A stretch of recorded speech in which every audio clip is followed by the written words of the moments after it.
Law enforcement were involved in this brawl that took on an umpire. Here is the mugshot for all to see. This man, Darrell Holley, reached the status of lieutenant with the local sheriff's office. He and Jeff Akins, seen here, got into a tussle. Akins served as the ump, while Holley was coach of the Starkville's 14U Sports Performance Center select team. Local reporting would go as follows. The pair were arrested and charged with fighting, not in self-defense, according to Brandon Lovelady, public information officer for Starkville Police Department. The charge is a misdemeanor. Would it surprise you at all if that lieutenant was no longer a lieutenant? The Clarion Ledger has more.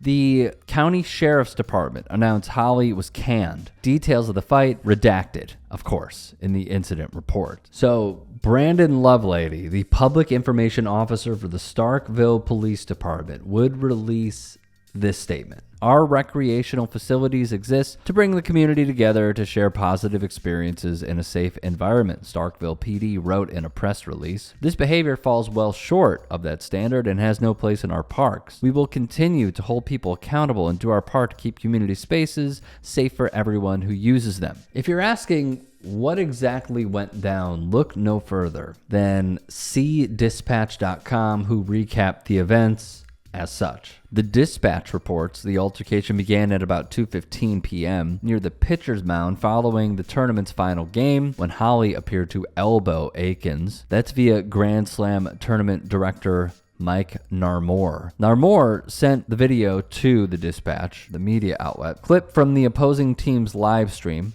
and it would be shared widely on social media, which shows team members walking off the field with their backpacks as Akins then pushes Holley's chest. Furthermore, the coach pushed Akins, at which point Akins punched Holley's head. The lieutenant's son, who's a member of the team, then punched the ump in the back of the head twice. Those are rabbit punches, bro. The child moved back as Akins turned to face him, and Akins took a few steps after the child before Holley punched Akins again, knocking him to the ground. Lastly, from the outlet, Holley then leaned over Akins and continued punching him before Akins got back to his feet. Holley hit Akins once more, and the two fell to the ground together. Holley's son then began repeatedly hitting Akins while the two men were on the ground before a crowd of officials ran in to break up the squabble. Once more, and I am going to say this until I'm blue in the face, although I am a little under the weather, as you could tell by my voice, so maybe not blue in the face. Why do so many police officers have such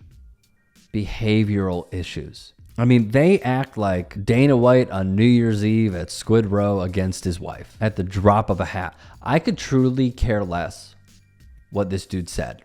If anything, I could care less. The fact that so many who are not only supported by the unions and such, but also wear a badge and hold a gun, have the reactionary times of an infant, really speaks volumes to me. And it shows me why there's so many different cases of police brutality in this country. I remember when The Intercept put together a really comprehensive study. How many officers are aligned with far-right movements and far-right personalities, or their history of social media, or even being members of the Klan and or Nazis. And the rate was higher than it should ever be, because that is who these precincts are hiring. That is also, to an extent, the history of policing in the United States of America, being originated as slave catchers, evolving into what it is now through the training. And Last Week Tonight with John Oliver has done breakdown after breakdown after breakdown to this, excuse me, where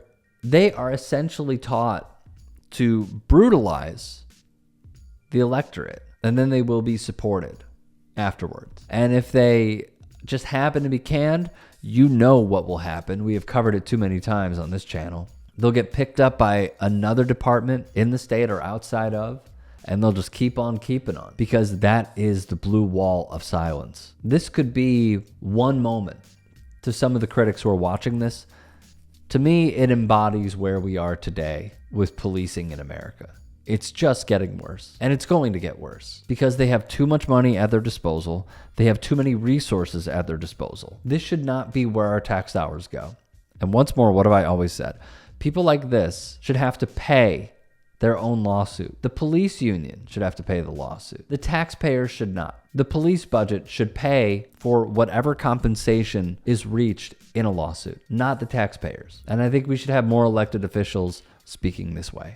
Hey, I appreciate you watching. Now, if you can, please do become a channel member by going to youtube.com/TYT Sports and clicking the join button. If that's too much for you, you can just go to tyt.com/join to become a member. It helps all of us out here at the Young Turks and keeps our network afloat. In addition, you could follow me on my socials on Twitter, Instagram, and TikTok. Appreciate the love. Have a great day.